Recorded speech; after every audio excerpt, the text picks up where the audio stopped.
Hey everyone, today we're diving into the topic of protocol. I hope you're all doing great. Let's have some fun as we climb this divine ladder, starting from the very top.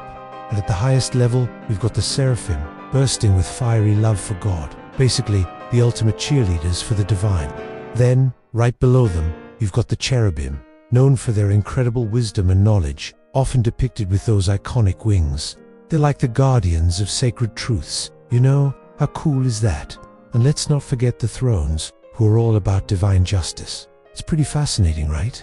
Each group has its own unique role, making the heavenly hierarchy super intriguing. What do you think about this angelic structure?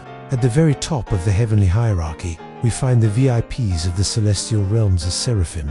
These incredible beings, known as the Burning Ones, are like the ultimate heavenly counselors, hanging out closest to God's presence. Imagine them glowing with pure light, radiating warmth and love. They've got 6 wings, which is just mind-blowing, right? These wings symbolize their readiness to serve and protect, and they're often depicted in scripture as singing praises to God non-stop. It's like they're the ultimate cheerleaders of the divine. Can you picture that vibrant energy? It's absolutely fascinating how they embody both beauty and power, don't you think? 2 to cover their face, 2 to cover their feet, and 2 to fly. Their main job, to continuously circle God's throne, singing praises and maintaining the perpetual adoration of the divine. They are the fire and passion of heaven itself. Right below them are the Cherubim. If the Seraphim are the praise singers, the Cherubim are the guardians of divine wisdom and glory. You might remember them from the book of Genesis, where they were tasked with guarding the entrance to the Garden of Eden with a flaming sword after Adam and Eve were exiled. They are depicted as having 4 faces, that of a man, an ox, a lion, and an eagle, symbolizing the fullness of knowledge and the power to see everything. They are the keepers of celestial records and divine mysteries. Completing this top-tier trio are the thrones. Their name is quite literal. They are often envisioned not as beings in the typical sense, but as the actual living chariots or seats of God's divine majesty. They are symbols of God's justice and authority, and it is through them that divine judgment is delivered to the lower spheres. They represent stability and the unwavering foundation of God's power. So, the highest triad is all about worship, wisdom, and justice, existing in the direct, unfiltered light of the divine. Now, let's move down to the middle management of heaven, the second triad. These are the celestial governors, responsible for managing the cosmos and passing down orders from the top.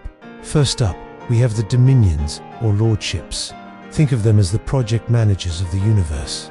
They regulate the duties of other angels and ensure God's commands are carried out. They are said to govern the movements of stars and planets, making sure the cosmic ballet runs smoothly. They are the bridge between the purely spiritual and the workings of the universe.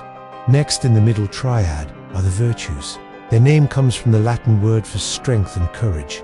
These are the miracle workers. When you hear about a sign, a wonder, or a sudden burst of heroism on earth, the virtues are likely behind it. They are the channels through which divine energy flows into the material world, bringing about extraordinary events and inspiring humanity with courage and grace. They control the elements and are the conduits for divine power. The final group in the middle triad is the powers. Their primary role is to act as the border patrol of the cosmos, protecting it from demonic forces.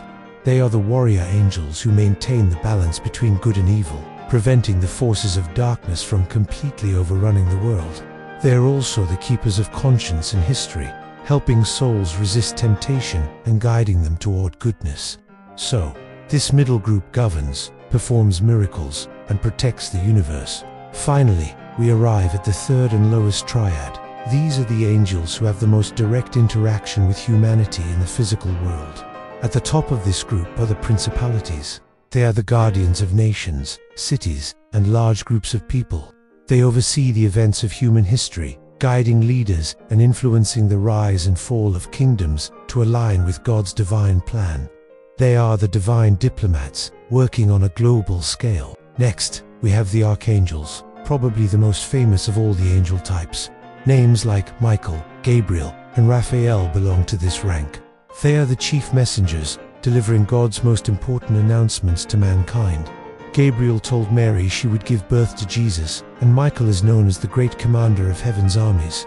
They serve as divine emissaries in crucial moments of human history, at the very bottom of the ladder. But trust me, it's not the least. We've got some incredible surprises waiting for us.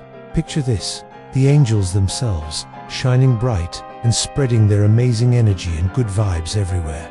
How cool is that? This is the biggest group, and they're like our personal guardians. The idea of a guardian angel comes from this rank. They're here to guide us, protect us, and give us comfort whenever we need it throughout our lives. How cool is that? They're like our personal cheerleaders. These celestial beings are always by our side, whispering sweet encouragement and keeping us safe from all the little dangers in life. What a journey, right? It's like having a guardian angel with you every step of the way. Isn't it just amazing? From those fiery seraphim up in the heavens, belting out praises to our personal guardian angels watching over us. It's such a beautiful and intricate system. It really makes you feel connected, It's like having a whole team of celestial buddies looking out for us every step of the way. It really shows how everything in creation and those huge cosmic events and our little everyday moments gets a sprinkle of love and care, Hey, have you ever heard about this amazing celestial hierarchy? It's pretty fascinating, right? I'd love to hear your thoughts in the comments. Thanks for tuning in, and Dan T. Forget to hit that like button and subscribe for more awesome dives into cool topics like this. The fascinating 72-fold name, which represents the names of the 72 angels, comes straight from the book of Exodus, specifically chapter 14, verses 19 to 21. Can you believe that each of these 3 verses has exactly 72 letters? When you pick one letter from each verse using a special Kabbalistic pattern, you get these 72 unique 3-letter names for each angel. It's like a secret code hidden in plain sight. Isn't that just mind-blowing? Each name carries its own energy and significance, connecting us to something truly divine. The verses tell the story of the angel of God, who protected the fleeing Israelites from the army of the Pharaoh. It was Moses who spoke the 72-fold name aloud and caused God to part the Red Sea. Kabbalistic teachings say that the universe is filled with the power of divine names, which reflect the different traits of the infinite being. Think of these names as gateways that help us rise above our limitations. The top-tier divine name is called Shem Hamufarash, which is basically the full expression of the name. Start by taking those 3 verses that kick off with Vayisa, Viabo, and Vayet, and write them out one by one in a vertical column. But here's the twist, do it from right to left. So, each letter of every word will stack neatly on top of one another as you go down. Pretty cool, right? Now, let's break it down a bit. Grab the first letter of the first verse, which is VOVV. Then, flip it around and snag the last letter of the second verse, which is H. Finally, swing back to the start of the third verse, and guess what? You'll find Vav again. It's like a little puzzle waiting to be solved. The 72 angels of Kabbalah are super fascinating because they're tied to this incredible divine name. Their names actually come from some clever math and letter combos that ancient Kabbalists used. Isn't that cool? Then later on, Christian writers jumped in and mixed ideas from Greek, Egyptian, and Persian traditions to really expand on these Kabbalistic angels. For example, in his 1623 book, Meteorologica Cosmica, the occultist Robert Flood highlighted how each choir of angels is ruled by specific archangels. It's like a celestial hierarchy, and it's just so intriguing to think about. For example, VHV becomes VHVL, creating the name of an angel that's often associated with divine light. Similarly, YHY can turn into YHYA, which brings a sense of presence and connection to the divine. Each of these names carries its own unique vibe and significance, making them really fascinating. How cool is it to see how simple letters can lead to such powerful meanings? The 72 angels of Kabbalah are super fascinating because they're tied to this incredible divine name. Their names actually come from some clever math and letter combos that ancient Kabbalists used. Isn't that cool?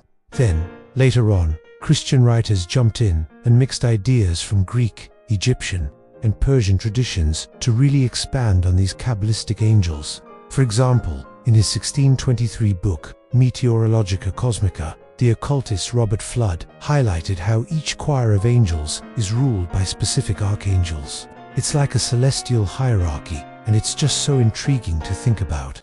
The angel of death is a spiritual figure found in Abrahamic religions and various belief systems, guiding souls from life to death.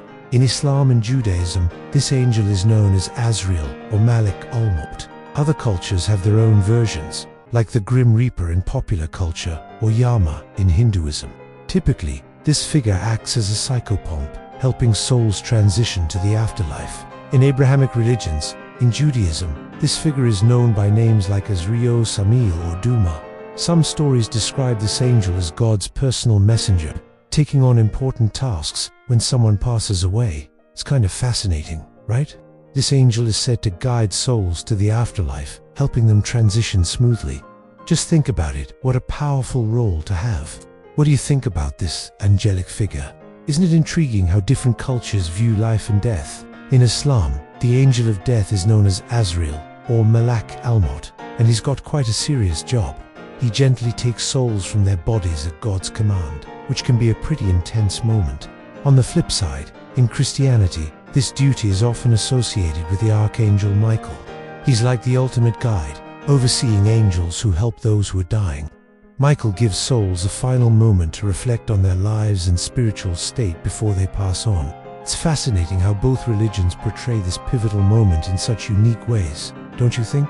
Other traditions. In Hinduism, the god of death is Yama, also known as Yamaraj. But when we think of death in pop culture, we often picture the Grim Reaper, spooky figure with a scythe.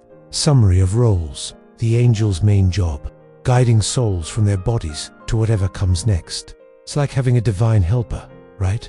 This angel isn't just doing its own thing. It's all about carrying out God's wishes.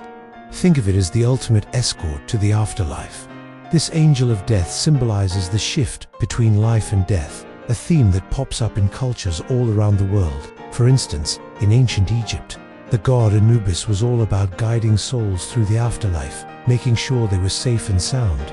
And in many other traditions, you'll find similar figures who help ease the transition. It's fascinating how these beliefs connect us, showing that no matter where you are, the idea of an angel guiding souls is something we can all relate to. It's a reminder that there's something beyond this life. Thanks for tuning in, and Dan T.